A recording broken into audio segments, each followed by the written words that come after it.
आ tubewell है, जमीन में हेड पंप लगोड़ो है। कितना फुट में थे?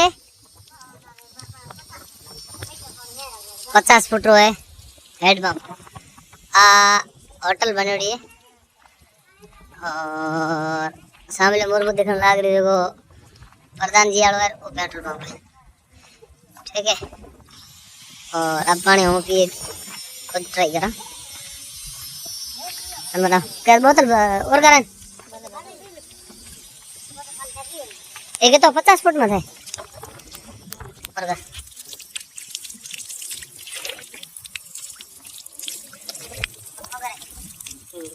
सेम है।